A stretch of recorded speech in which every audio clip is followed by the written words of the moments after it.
अस्सलाम वालेकुम dear students.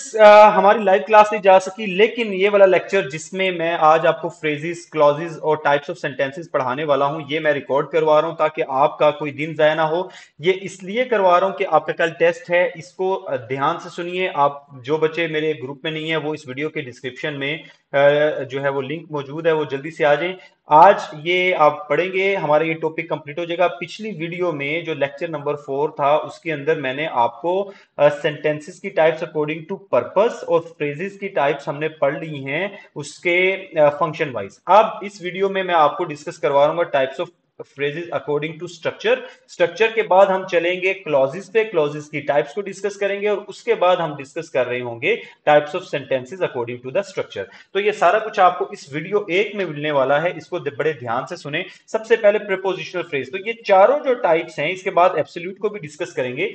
Prepositional, infinitive, gerund और पार्टिसिपल, इनमें एक चीज कॉमन है। प्रपोजिशनल फ्रेज प्रपोजिशन से स्टार्ट होगा, इंफिनिटिव फ्रेज इंफिनिटिव से स्टार्ट होगा, जेरेंड फ्रेज जेरेंड से स्टार्ट होगा, पार्टिसिपियल फ्रेज पार्टिसिपल से स्टार्ट होगा। एब्सोल्यूट को भी डिस्कस करते हैं, लेकिन आइए पहले नंबर पे प्रपोजिशनल फ्रेज की बात करते हैं। A prepositional phrase is a phrase that starts with a preposition and contains the object of preposition. ऐसा फ्रेज जिसमें जो स्टार्ट हो रहा है प्रपोजिशन से और उसका ऑब्जेक्ट भी मौजूद है। ये देखते जाइए, देखते जाइए।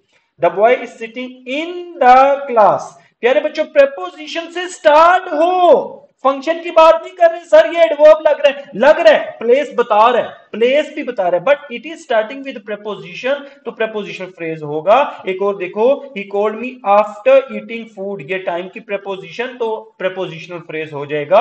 आगे देखें, she works for her family, तो ये देखो प्रपोजिशन से स्टार्ट हो रहा है। एक और सेंटेंस यहां पे लिख देता हूं, he goes to his school, तो ये टू टू प्रपोजिशन है, टू के बाद ये ऑब्जेक्ट आ रहा है स्कूल, तो he goes to his school, ये भी क्या होगा, ये प्रेपोजिशनल फ्रेज होगा, प्रेपोजिशनल फ्रेज होगा।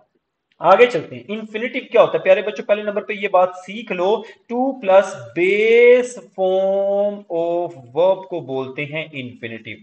अब ऐसा फ्रेज जो टू प्लस बेस फॉर्म से स्टार्ट हो उसे इंफिनिटिव फ्रेज कहेंगे। Let me repeat myself, ऐसा फ्रेज जो टू प्लस बेस फॉर्म से स्टार्ट हो रहा हो उसे इंफिनिटिव फ्रेज कहेंगे। लो जी, जिंदगी हो गई आसान। जब जिंदगी आसान हो गई है तो फिर इसको देखते हैं। ये देखो, an infinitive phrase is a phrase that starts with a full infinitive। full infinitive क्या होती है, टू प्लस बेस फॉर्म होती है। ऐसा फ्रेज जो टू प्लस बेस फॉर्म से स्टार्ट हो, to plus base form, base form, base form, verb की पहली फॉर्म, वर्ब की पहली फॉर्म। टू हिज स्कूल अभी हमने पढ़ा था, ये कोई बेस फॉर्म नहीं है, इसलिए ये प्रेपोजिशनल फ्रेज है। लेकिन टू प्लस बेस फॉर्म आ जाए, to paint the walls, to teach MD CAT students, ये क्या हो जाएंगे, ये दोनों इंफिनिटिव फ्रेजेस हो जाएंगे। ये इंफिनिटिव फ्रेजेस हो जाएंगे जो कि टू प्लस बेस फॉर्म से स्टार्ट हो रहे हैं। लो प्यारे बच्चों, जेरंड, जेरंड का मतलब है I N G form of verb जो नाउन बन जाए। I N G form of verb जो नाउन बन जाए उसे जेरंड कहते हैं। ऐसा फ्रेज जो जेरंड से स्टार्ट हो। A gerund phrase is a phrase that starts with a gerund, gerund से स्टार्ट हो। जेरंड क्या होता है, ING form of verb functioning as a noun, ing form of verb functioning as a noun, it functions as a subject or object in the sentence। Sentence में या ये subject होती है या ऑब्जेक्ट होती है। जेरेड आईएनजी फॉर्म, टीच से teaching, seat से सिटिंग, राइट से राइटिंग, कुक से कुकिंग, स्विम से swimming.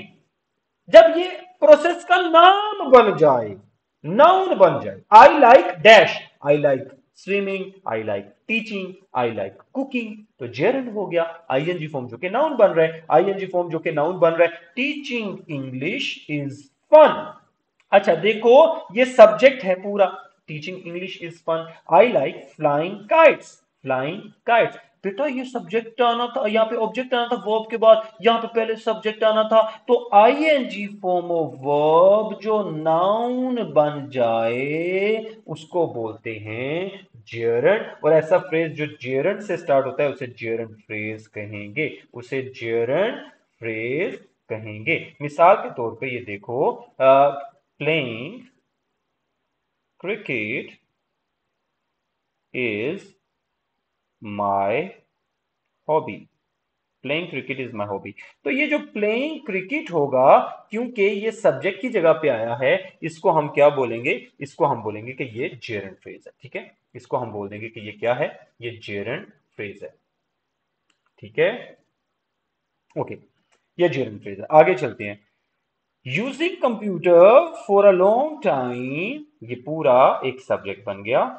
May harm your eyes, तो प्यारे बच्चों ये पूरा सब्जेक्ट है। इसके बाद आप देखें वर्ब आ रहा है, उसके बाद ऑब्जेक्ट आ रहा है, तो क्या सीखा, आईएनजी फॉर्म ऑफ वर्ब जो कि नाउन बन जाए उसे जेरंड बोलेंगे, और अगर उससे स्टार्ट हो रहा है फ्रेज तो जेरंड फ्रेज होगा। अगली बात के साथ थोड़ा ये कॉन्ट्राडिक्ट करने वाला, कॉन्ट्राडिक्ट नहीं करने वाला, बल्कि मैं कॉन्सेप्ट दूंगा, आपको समझाऊंगा, लेकिन मजेदारी बात है। देखें, अब पार्टिसिपल फ्रेज, पार्टिसिपल फ्रेज को समझने के लिए पहले आपको फॉर्म ऑफ वर्ब को समझना है। वर्ब की फर्स्ट फॉर्म को हम प्रेजेंट कहते हैं, वर्ब की सेकंड फॉर्म को हम पास्ट कहते हैं, वर्ब की थर्ड फॉर्म को हम पास्ट पार्टिसिपल कहते हैं, वर्ब की थर्ड फॉर्म को हम पास्ट पार्टिसिपल कहते हैं, वर्ब की आईएनजी फॉर्म फोर्थ फॉर्म को हम प्रेजेंट पार्टिसिपल कहते हैं। प्यारे बच्चों समझ लो समझ लो समझ लो, प्लीज समझ लो। ये आपके पास दो फॉर्म्स हैं, थर्ड फॉर्म और फोर्थ फॉर्म। ऐसा फ्रेज जो थर्ड और फोर्थ फॉर्म से स्टार्ट हो, कॉन्सेप्ट ले लो, थर्ड और फोर्थ फॉर्म से स्टार्ट हो, लेकिन ये जो पूरा फ्रेज है ये एक्चुअली किसी सब्जेक्ट को डिस्क्राइब कर रहा हो। ऐसा फ्रेज जो कि थर्ड फॉर्म ऑफ वर्ब से या आईएनजी फॉर्म ऑफ वर्ब से स्टार्ट हो, सब्जेक्ट ना बने, क्योंकि अगर वो सब्जेक्ट बन गया तो वो जेरंड हो जाएगा। आईएनजी फॉर्म अगर खुद सब्जेक्ट बन गई तो वो जेरंड हो जाएगी। आईएनजी फॉर्म अगर किसी दूसरे सब्जेक्ट को डिस्क्राइब करे तो उसे बोलेंगे वो पार्टिसिपियल फ्रेज है।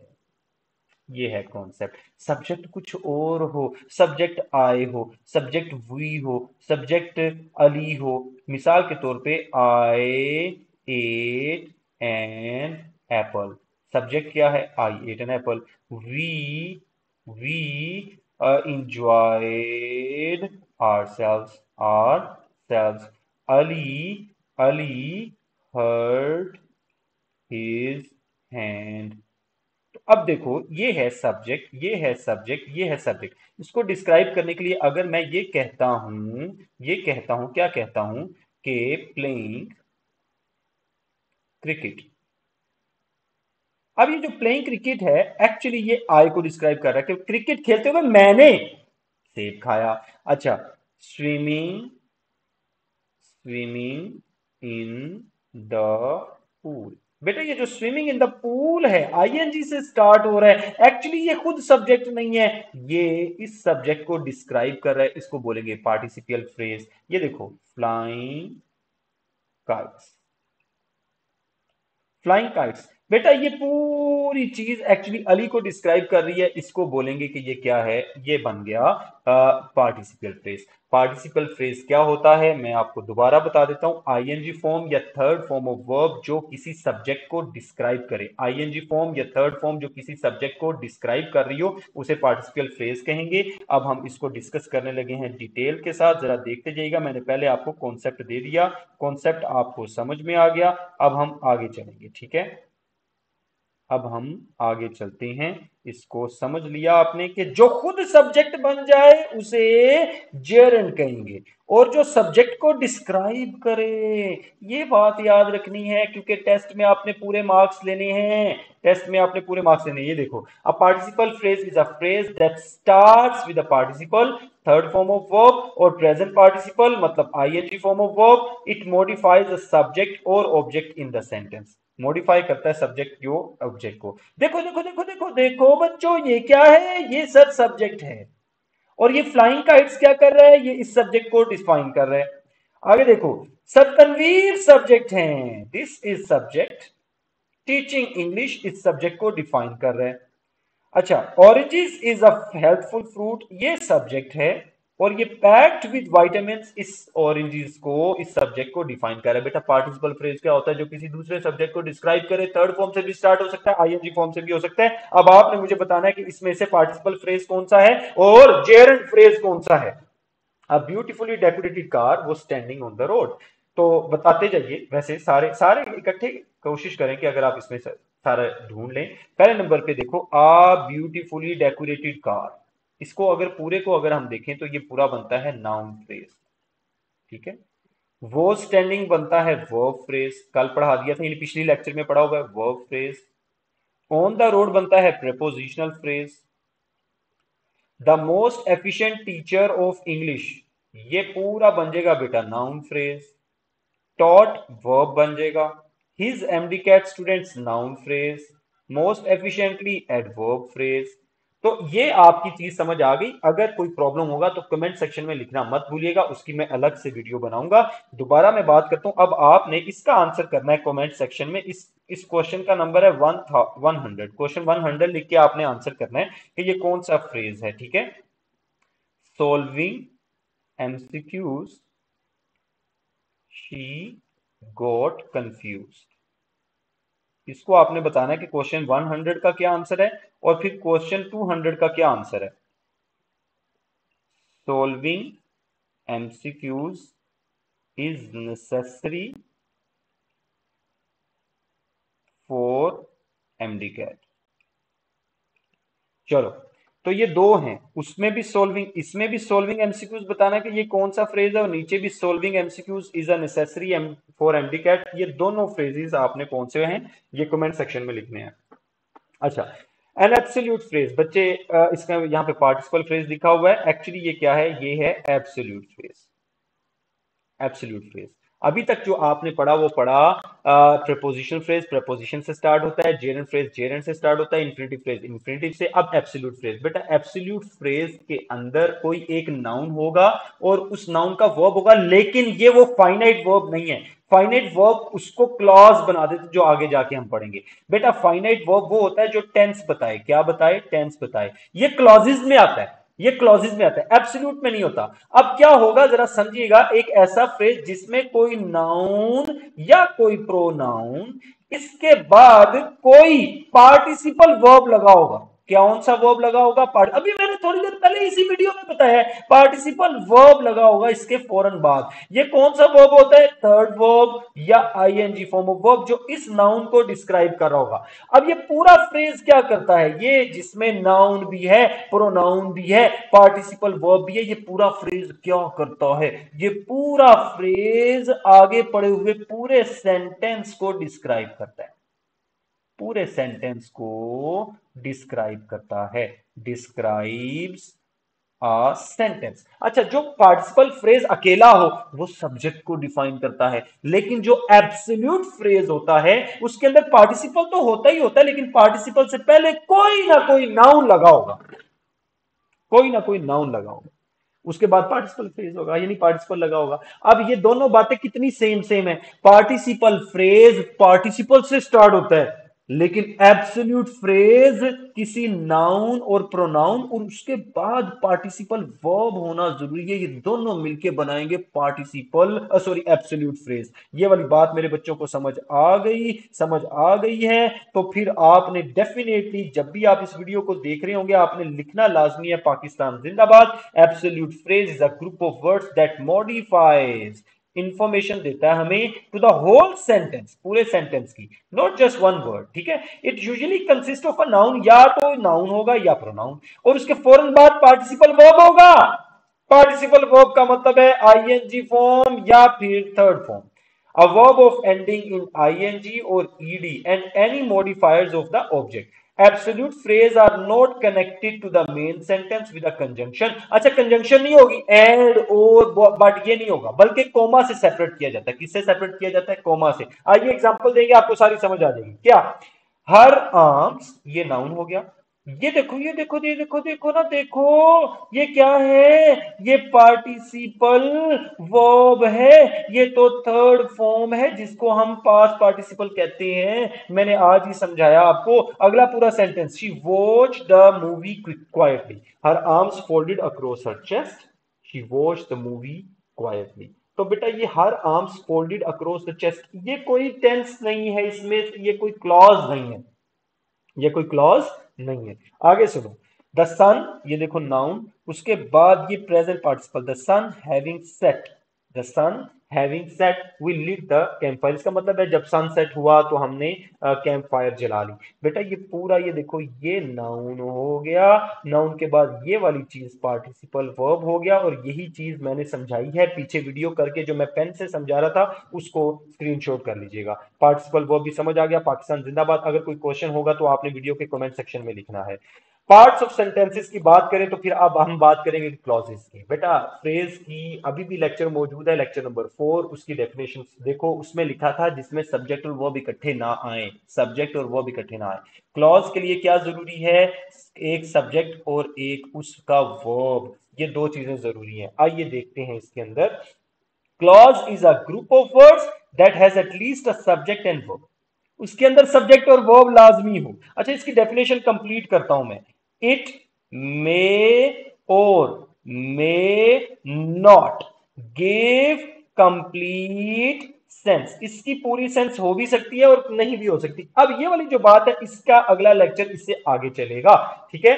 देखो क्या समझाना चाह रहा हूं, आई एम स्टडीइंग नाउ, ये सब्जेक्ट है, ये इसका वर्ब है, और ये पूरा पार्ट जो है इसको हम क्लॉज कहते हैं, ठीक है। क्लॉज में क्या होना चाहिए, क्लॉज में सब्जेक्ट होना चाहिए, वर्ब होना चाहिए, दैट्स इट, सब्जेक्ट और वर्ब होना चाहिए। अब आगे देखो बेटा, टाइप्स ऑफ क्लॉजेस में दो तरह के क्लॉजेस होंगे, एक है मेन और एक है डिपेंडेंट या सबऑर्डिनेट। मेन, डिपेंडेंट या सबऑर्डिनेट।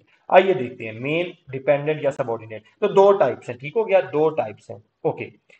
अब जिसमें सब्जेक्ट और वर्ब तो दोनों में होगा, सब्जेक्ट और वर्ब तो दोनों में होगा, ये तो बात पहले बता दी। अगर उसको कंप्लीट थॉट है, उसमें अधूरापन नहीं है, अगर तो उसमें अधूरापन नहीं है तो उसको हम बोलेंगे कि ये मेन क्लॉज है। अगर उसमें अधूरापन होगा, अधूरापन क्या होता है, मैं आपको जुमला बोलने लगा हूं, आप जरा गौर से सुन लीजिए, जुमला बोलने लगा हूं। अधूरापन क्या होता है, मिसाल के तौर पे मैं कहता हूं sir Tanveer is teaching English now, जुमला मुकम्मल, इसमें कोई अधूरापन नहीं है। लेकिन अगर मैं ये कहूं इफ, बिकॉज, सिंस, ऑल दो दो, इसके बाद मैं कहूं sir Tanveer teaches English, if sir Tanveer teaches English, मैं ये कह के चुप हो गया हूं, if sir Tanveer teaches English, तो अपने माइंड में घुमाओ कि यार कुछ अधूरा है, कुछ लग रहा है कि किसी चीज की कमी है। जब किसी चीज की कमी लग रही होगी तो उसको हम कहते हैं कि ये डिपेंडेंट क्लॉज है। बेटा ऐसा पार्ट ऑफ सेंटेंस जब उसको पढ़े तो हमें लग रहा हो समथिंग इज मिसिंग, यार पूरी बात करो, if you work hard something is missing, कुछ और होना चाहिए आगे या पीछे। You will succeed if you work hard, if you work hard you will succeed. तो बेटा if you work hard, if you work hard, इतना सा पढ़ेंगे तो ये इनकम्प्लीट थॉट है। प्यारे बच्चों समझ आ जानी चाहिए, जिसमें कंप्लीट थॉट होगी उसे इंडिपेंडेंट क्लॉज कहेंगे, और जिसमें कंप्लीट थॉट नहीं होगी उसे डिपेंडेंट क्लॉज कहा जाएगा। ये देखो, every main clause will follow this, subject verb complete thought, ये देखो समझ आ गई। स्टूडेंट्स वर्क इन ग्रुप्स, समझ आ गई। स्टूडेंट्स सब्जेक्ट है, वर्क वर्ब है, और कंप्लीट थॉट आ रही है, स्टूडेंट्स वर्क इन ग्रुप्स। लेकिन लेकिन लेकिन लेकिन लेकिन लेकिन लेकिन सबऑर्डिनेट क्लॉज की बात करते हैं। सबऑर्डिनेट क्लॉज ये वाला पैटर्न फॉलो करेगा, शुरू में सबऑर्डिनेट कंजंक्शन होगी, उसके बाद सब्जेक्ट आना चाहिए, उसके बाद वर्ब आना चाहिए। अधूरापन, अधूरापन, अधूरापन नजर आएगा उसमें। अधूरापन क्या होता है ये देखते हैं। Because my dog loves pizza crust, ये बिकॉज क्या है, ये देखो सबऑर्डिनेट कंजंक्शन है। डॉग क्या है, सब्जेक्ट है। लव क्या है, वर्ब है। अब आपको चाहिए क्या चाहिए, अब आपको चाहिए, अब आपको चाहिए, जरा ये देखिएगा, एग्जांपल देखें। ये मेन क्लॉज है, इसको थोड़ा उल्टा लिख दिया, ये मेन सबऑर्डिनेट क्लॉज है और ये मेन क्लॉज है, चेक कर लें। सबऑर्डिनेट कंजंक्शंस भी अभी मैं उनकी लिस्ट बता देता हूं इसी वीडियो में। The sun was shining, main clause. Because it was beautiful day, तो ये जो चीज अगर अकेली पढ़ूंगा, because it was a beautiful day, अकेला पढ़ूं आगे कुछ ना पढ़ूं तो अधूरापन नजर आएगा, इसको बोलेंगे सबऑर्डिनेट कंजंक्शन है। और द सन वॉज शाइनिंग को पढ़ूंगा तो ये मेन क्लॉज है। आई होप कि ये समझ आ गई। ये है जी सबऑर्डिनेट कंजंक्शन। अगर कोई क्लॉज इनसे स्टार्ट होगा तो वो अधूरी सेंस रखेगा। कैसे, after, although, as, because, before, even if, even though, if, in order that, once, provided that, rather than, since, so that, then, that, thou, unless, until, when, whenever, where, whereas, whenever दोबारा आ गया, whether, while, why, बेटा जो word, जो clause, इसका मतलब है कि after, गौर से सुनो मेरी बात, आफ्टर के बाद कोई सब्जेक्ट भी हो, कोई वर्ब भी हो, तो अब ये पूरी क्लॉज जो होगी ये होगी dependent clause. After Ali had eaten food. तो इतनी सी बात जब मैं पढ़ूंगा तो मुझे पता चल रहा है कि ये डिपेंडेंट है, क्योंकि ये अधूरापन अपने अंदर लेके बैठी हुई है। तो बेटा जो डिपेंडेंट क्लॉजेज हैं उनकी तीन टाइप्स हैं, उसमें नाउन क्लॉज भी हो सकता है, एडजेक्टिव भी हो सकता है, एडवर्ब, क्योंकि ये कंप्लीट सेंस नहीं ना देते, कंप्लीट सेंस नहीं देते, इसको इसलिए बोलेंगे ये नाउन क्लॉज है, ये एडजेक्टिव क्लॉज है और ये एडवर्ब क्लॉज। ठीक है। अब ये एडजेक्टिव क्लॉज को एक और वर्ड याद रख लें, इसको रिलेटिव क्लॉज भी कहते हैं। ठीक है, रिलेटिव क्लॉज भी कहते हैं। अगर नाम आ जाए, अगर आपको नम्स में आ जाए तो फिर रिलेटिव क्लॉज भी कहते हैं। प्यारे बच्चों आइए नाउन क्लॉज की बात करें। नाउन क्लॉज क्या होता है? नाउन क्लॉज आपके सामने है। Noun clause starts with a relative pronoun, pronoun से स्टार्ट हो रहा है लेकिन इसको रिलेटिव प्रोनाउन कहते नहीं है। रिलेटिव रिलेटिव क्लॉज नहीं कहते। रिलेटिव क्लॉज अगर कोई पूछे तो वो एडजेक्टिव क्लॉज होता है। ठीक है, खैर अभी बात करते हैं। And functions as a noun. प्यारे बच्चों इसको समझने के बड़े तरीके, मैं आपको सारे तरीके समझाऊंगा। पहले नंबर पे देखो, he said that he was ill. ये पूरा देखो, दैट भी आ गया, ही भी आ गया, वॉज सब्जेक्ट भी है, वर्ब भी है। ये पूरी क्लॉज को हम बोलेंगे कि ये नाउन क्लॉज है। नाउन क्लॉज को समझना बहुत आसान। कैसे? देखो एक और एग्जांपल लो, मिसाल के तौर पे ये वाली एग्जांपल लो। He asked how I passed my test. ये पूरी क्लॉज क्या हो जाएगी बेटा? ये पूरी क्लॉज हो जाएगी नाउन क्लॉज। एक और देखो, ये देखो, whatever he says is a lie. बेटा ये वट एवर ही सेज, ये पूरा क्या हो जाएगा? ये नाउन हो जाएगा। इसको पहचानना कैसे आसान है। नाउन क्लॉज को one word noun, computer, boy, girl, academy, school, ये नाउन होते हैं ना। नाउन क्लॉज को नाउन से रिप्लेस किया जा सकता है। एक तरीका यह है कि नाउन क्लॉज को नाउन से रिप्लेस करो तो सेंटेंस की कोई ना कोई सेंस बन जाती है, उसको कहते हैं नाउन क्लॉज। दूसरा तरीका भी है कि आप व्हाट का आंसर करता है नाउन क्लॉज। अगर मैं पूछूं व्हाट डिड ही से, तो आप सिर्फ इतनी बात जब मुझे बताएंगे तो ये जवाब पूरा हो जाएगा। What did he say? That he was ill. What is a lie? What is a lie? Whatever he says. What did he ask? He ask how I passed my test. तो प्यारे बच्चों noun close को दो तरीके मैंने बता दिए इसको आइडेंटिफाई करने के। नाउन क्लोज को किसी नाउन से रिप्लेस किया जा सकता है, number one. Noun close actually answer होता है व्हाट का, व्हाट का आंसर होता है। लो जी, ये भी बात समझ में आ गई। एडजेक्टिव क्लोज को रिलेटिव क्लोज भी कहते हैं। यहां देखिएगा एडजेक्टिव क्लोज को समझना बड़ा आसान। Adjective close starts with a relative pronoun. Relative pronoun कौन कौन से होते हैं मैं यहां बता भी देता हूं। व्हाट भी हो सकता है, विच भी हो सकता है, हु भी हो सकता है, दैट भी हो सकता है। व्हाट, विच, हु, दैट, हुम हो सकता है और हुज हो सकता है। इनसे स्टार्ट होगा। और ये जो वर्ड हैं एक्चुअली ये रिलेट कर रहे होंगे, किसको रिलेट कर रहे होंगे?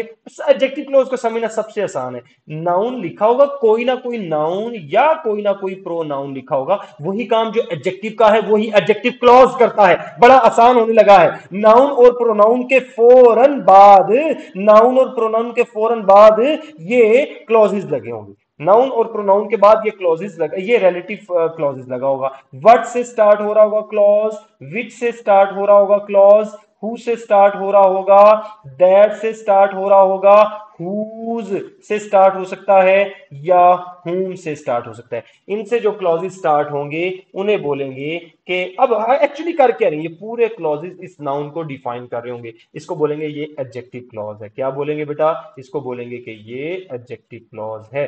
अब मैं रिपीट करने लगा हूं, जरा ध्यान दीजिएगा, दैट बेटा। ठीक है, ध्यान देते हैं और ध्यान के साथ इसको सोल्व करते हैं। ठीक है जी, ओके। तो दैट विच होम हु से स्टार्ट हो सकता है। I like the pencil. Pencil एक नाउन है और ये पूरी क्लॉज इस नाउन को डिफाइन कर रही है। विच पेंसिल, अच्छा विच का भी आंसर करता है। ये लो, लेकिन मैं आपको एक दो एग्जांपल्स और देता हूं। I like the pencil that my brother bought from me. He is the boy whose father is a doctor। तो प्यारे बच्चों, विच बॉय, आप कहेंगे ये पूरी जवाब इस बॉय को डिफाइन कर रहा है। बॉय एक नाउन है, जो नाउन को डिफाइन करता है उसे उसे क्या कहते हैं, उसे कहते हैं कि वो एडजेक्टिव क्लॉज बनेगा। पूरी क्लॉज है ना, असल में पूरी क्लॉज डिफाइन कर रही है। एक एग्जांपल और ले लो। She is the girl who helped me. ठीक है, तो ये हु हेल्प्ड मी क्या है, एक्चुअली इस गर्ल को डिफाइन कर रहा है। इसको हम क्या बोलेंगे कि ये बन रहा है एडजेक्टिव क्लॉज। Adjective clause. प्यारे बच्चों, आई होप कि आपको बात समझ में आ चुकी है। आगे चलते हैं। आगे क्या है, एडजेक्टिव क्लॉज विच का आंसर कर रहा होता है, विच पेंसिल, विच बॉय, विच गर्ल, तो वो पूरा क्लॉज आंसर कर रहा है, पूरा क्लॉज उसका आंसर कर रहा है। एडवर्ब क्लॉज की तरफ चलें बेटा जल्दी से। एडवर्ब क्लॉज क्या करता है, एडवर्ब क्लॉज का काम कुछ ज्यादा है। Adverb clause can start with relative pronoun. ज्यादा नहीं, ज्यादा किससे स्टार्ट होता है, सबऑर्डिनेट कंजंक्शन। सबऑर्डिनेट कंजंक्शन से जो भी क्लॉज स्टार्ट हो रहा होगा वो एडवर्ब क्लॉज होगा। इसको समझना बड़ा आसान है, बड़ा आसान है। आफ्टर, बिफोर, सिंस, यानी सबऑर्डिनेट कंजंक्शन जितनी भी आपको पहले भी इसी वीडियो में आपने पढ़ी है, अगर कोई क्लॉज उनसे स्टार्ट होता है वो आवश्यक है, कंपलसरी है कि वो एडवर्ब क्लॉज ही होगा। 99% वो यही होगा, एडवर्ब क्लॉज। तो वो वीडियो पीछे करके वो देख लेना। Subordinate conjunction, since, if, because, though, although, even if, ये जितने भी होंगे ये एडवर्ब क्लॉजेज ही होंगे। ठीक है, इनको समझना आसान। अच्छा, एडवर्ब करता क्या है, एडवर्ब हमें टाइम बता सकता है, हमें मैनर, पहले नंबर पे मैनर आता है, मैनर बता सकता है, प्लेस बता सकता है, टाइम बता सकता है। Manner, place, time. इसके अलावा, मैनर, प्लेस, टाइम के अलावा हमें बता सकता है रीजन। ये सारी चीजें जो है, और कंडीशन, इफ वाले जितने भी होंगे वो एडवर्ब क्लॉजेज होंगे। ठीक है, कंडीशन बता सकता है। सो दैट वाले, सो दैट जो रिजल्ट होगा वो भी ये सो दैट वाले, इफ वाले, अनटिल वाले, अनलेस वाले, until, unless, if, why, because, since, time या प्लेस या मैनर जो बता रहे होंगे वो सारे एडवर्ब क्लॉजेज होंगे। प्यारे बच्चों, जो एक्शन के बारे में ये सारी बातें बताएं। अच्छा, ही वॉश्ड हिज हैंड्स, ये देखो ये आफ्टर लगा, इसके बाद सब्जेक्ट आ रहा है, subject, he had taken his meal, ये पूरा टाइम बता रहा है, टाइम, इसको बोलेंगे एडवर्ब क्लॉज है। एडवर्ब क्लॉज हमें बताता है क्यों, कब, कैसे, कहां, कैसे, हाउ मेनी, हाउ मच। तो ये सारी चीजें मैंने अभी थोड़ी देर पहले बताई भी हैं पेन के साथ, उसको आप नोट कर लीजिएगा वीडियो को पॉज करके। आगे चलते हैं। बताओ, आपने बताना है, ये मैं कैसे जल्दी बता देता हूं। ही गोज टू स्कूल, बेटा ये एक नाउन है, जो नाउन को बताता है उसे बोलते हैं एडजेक्टिव क्लॉज। अभी आपने पढ़ा है, ठीक है, ये एडजेक्टिव क्लॉज हो जाएगा। आगे देखें, Ali help me in my work, although I never help him, ये ऊपर वाला एडजेक्टिव क्लॉज था, ये एडवर्ब क्लॉज हो जाएगा, ये एडवर्ब क्लॉज हो जाएगा। I can not remember what, what I can not remember, जो वट का आंसर करता है उसे नाउन क्लॉज कहते हैं, क्योंकि रिमेंबर जो आपने करना, I can not remember English, I can not remember Urdu, I can not remember computer, तो बेटा नाउन को रिप्लेस कर सकता है नाउन क्लॉज।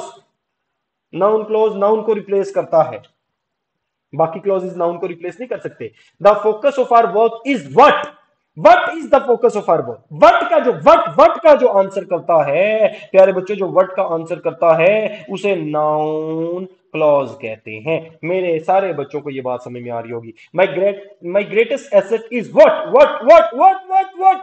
फिर से नाउन क्लोज, तीन नाउन क्लोजेज हो गए, समझ आ गई होगी आपको। He washed his hands before eating milk, प्यारे बच्चों बिफोर से स्टार्ट तो हो रहा है लेकिन ये क्लॉज नहीं है, ये एडवर्ब फ्रेज है। वजह, बिफोर के बाद सब्जेक्ट तो आया ही नहीं, धोखा नहीं खाना, ये क्लॉज नहीं, ये फ्रेज है।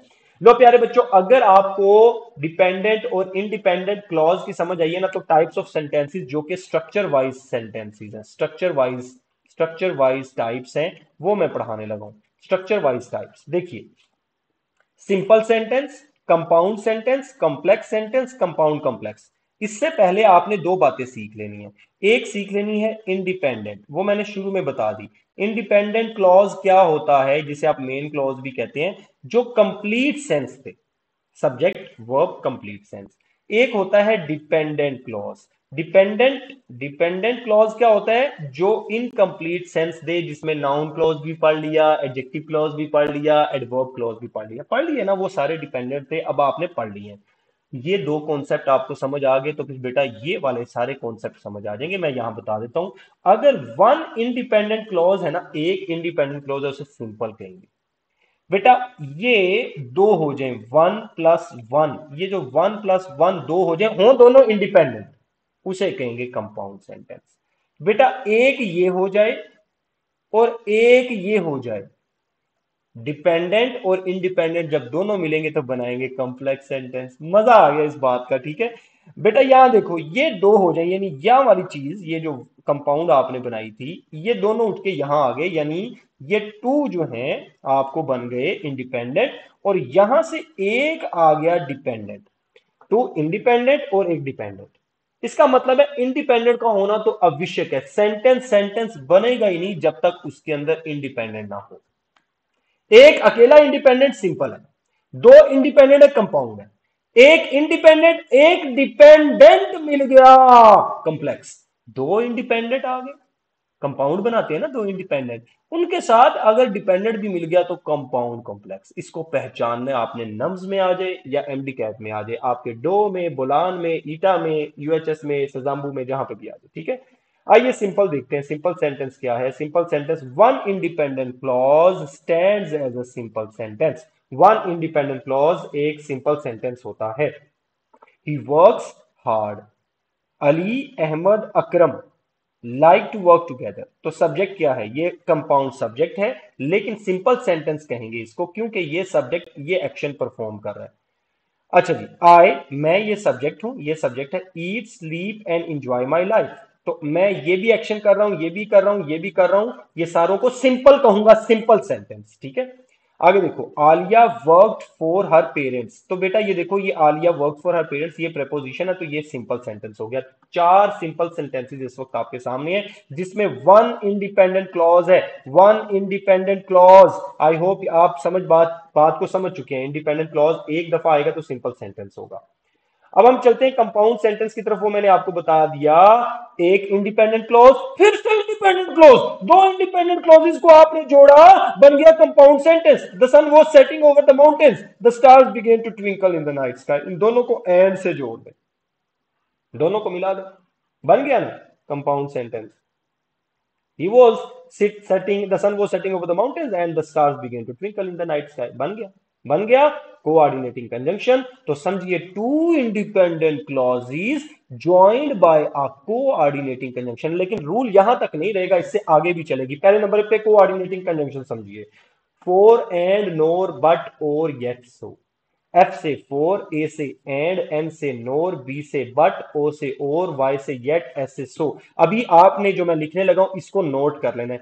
या तो कोऑर्डिनेटिंग कंजंक्शन से वो दो इंडिपेंडेंट क्लोजेस जोड़े हों, या कॉलन से जोड़े हों, इसको कॉलन कहते हैं, या सेमी कॉलन से जोड़े हों, इसको सेमी कॉलन कहते हैं, या कंजंक्टिव एडवर्ब से जोड़े हो। बेटा इसको नोट कर लीजिएगा, कंजंक्टिव एडवर्ब से भी आप दो इंडिपेंडेंट क्लोजेस को जोड़ सकते हैं। वो कौन कौन से होते हैं? वो होते हैं अदरवाइज, मोर ओवर, लिख लो, बाद में नोट कर लेना, चाहे स्क्रीनशॉट कर लेना। Otherwise, moreover, furthermore, इसके अलावा nonetheless, nevertheless, however, there four.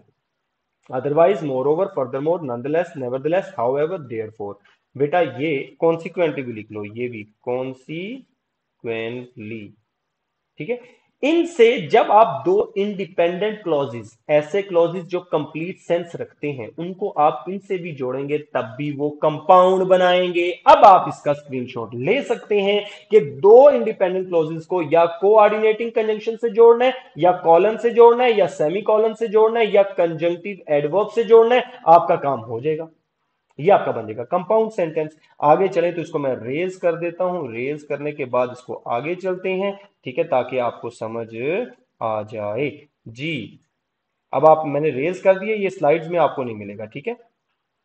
देखिए, he works hard for he works hard for he wants to pass the exam। ये देखिए पहले नंबर पे ये है इंडिपेंडेंट क्लॉज, दूसरे नंबर पे he wants to pass the exam, ये दूसरे नंबर पे हो जाएगा, ठीक है। दो इंडिपेंडेंट क्लॉजेस को आपने फोर से जोड़ दिया, जब आपने फोर से जोड़ दिया तो ये क्या बनेगा बेटा, कंपाउंड सेंटेंस बन जाएगा, ठीक है। he works hard his brother does not, ये देखो वर्ब आ गया, सब्जेक्ट आ गया, इंडिपेंडेंट क्लोज है, उसका भाई मेहनत नहीं करता वो करता है, तो ये बट से जोड़ा गया बेटा, ये बन जाएगा कंपाउंड सेंटेंस, ठीक है। यहां पे देखो एक एग्जांपल जो पास पेपर में से आई हुई है, वर्क हार्ड, ये आपका बन गया इंपेरेटिव सेंटेंस। अदरवाइज, ये इसमें लिखा, अदरवाइज यू मे फेल। तो बेटा देखो यू में फेल, ये एक इंडिपेंडेंट क्लॉज, ये दूसरा इंडिपेंडेंट क्लॉज, आपने कंजंक्टिव एडवर्ब से जोड़ा, ये बन गया कंपाउंड सेंटेंस। पाकिस्तान जिंदाबाद। अगली बात बड़ी आसान है, एक इंडिपेंडेंट क्लॉज होगा, एक डिपेंडेंट क्लॉज होगा, दोनों को मिला देंगे, कंप्लेक्स सेंटेंस बनेगा। He studied diligently for the exam, complete sense, because she wanted to get high score in complete sense. अब इन दोनों को मिलाओ तो जुमला बन जाएगा, सेंटेंस बन जाएगा, जिसको बोलेंगे कॉम्प्लेक्स सेंटेंस। सेंटेंस की तो सेंस कंप्लीट ही होती है, ठीक है। ये देखो, an independent clause and a dependent clause make a complex sentence. ये देखिएगा, he works hard because he wants to pass the exams, ये बन गया आपका कॉम्प्लेक्स सेंटेंस, ठीक है। पूरा मिला के पूरा यहां तक कॉम्प्लेक्स सेंटेंस। एक और देखो, although he worked hard he could not pass exam. दो चीजें हैं, अगर तो डिपेंडेंट क्लोज बाद में आता तो कोमा नहीं आता उसमें, देखो कोमा नहीं लगा हुआ। अगर यही बात मैं स्टार्ट में ले जाता तो फिर मुझे यहां पे कोमा लगाना पड़ता, because he wants to pass exam he works hard. तो बेटा इस तरीके से ये आपका कॉम्प्लेक्स सेंटेंस आपको समझ आ गया कि एक इंडिपेंडेंट और एक डिपेंडेंट क्लोज मिला के कॉम्प्लेक्स सेंटेंस बनाते हैं। अच्छा जी, यहां देखिए अब आपको कुछ और आने लगा है, compound complex. Two independent clauses हो, उसके अंदर एक डिपेंडेंट क्लॉज ऐड हो जाए तो ये बनेगा कंपाउंड कॉम्प्लेक्स सेंटेंस, ठीक है। I worked hard but I could not pass the exams because I was suffering from fever. तो देखो प्यारे बच्चों, एक इंडिपेंडेंट क्लॉज एक और इंडिपेंडेंट क्लॉज कोऑर्डिनेटिंग कंजंक्शन से जोड़ा, यहां तक बन गया कंपाउंड सेंटेंस। अब मैंने यहां तक इसको सेंटेंस को मुकम्मल नहीं किया, इसके आगे मैंने एक डिपेंडेंट क्लॉज मिला दिया, तो ये बन गया कंपाउंड कॉम्प्लेक्स सेंटेंस। प्यारे बच्चों यहां तक सेंटेंस की टाइप्स कंप्लीट हो चुकी हैं। सिंपल में वन इंडिपेंडेंट क्लॉज, कंपाउंड में टू इंडिपेंडेंट क्लॉजेस, कॉम्प्लेक्स में इंडिपेंडेंट प्लस डिपेंडेंट ऐड होगा, कंपाउंड कॉम्प्लेक्स में तीन क्लोजेस हो जाएंगे, कंपाउंड कॉम्प्लेक्स में तीन क्लोजेस होंगे और उनमें एक डिपेंडेंट होगा और बाकी इंडिपेंडेंट हो सकते हैं। ये टाइप पढ़ने के बाद अब आपका टेस्ट होना है इंशाल्लाह। इसके बाद आप देख लें कि मेरे व्हाट्सएप के ग्रुप में है कि नहीं, उस व्हाट्सएप कम्युनिटी का लिंक इस वीडियो के डिस्क्रिप्शन में मौजूद है। इसके अलावा इस टेस्ट के अंदर होगी वोकेबलरी, जो कि मैंने आपको पढ़ा दी हुई है 51 to 80। इस टेस्ट को आप अच्छा करना चाहते हैं तो जल्दी से इसकी तैयारी शुरू कर दो और कल आपको इसका टेस्ट का लिंक मिल जाएगा। कोई क्वेश्चन हो तो वीडियो के कमेंट सेक्शन में लिखना मत भूलिएगा। पाकिस्तान जिंदाबाद। Take good care of yourself. Allah Hafiz.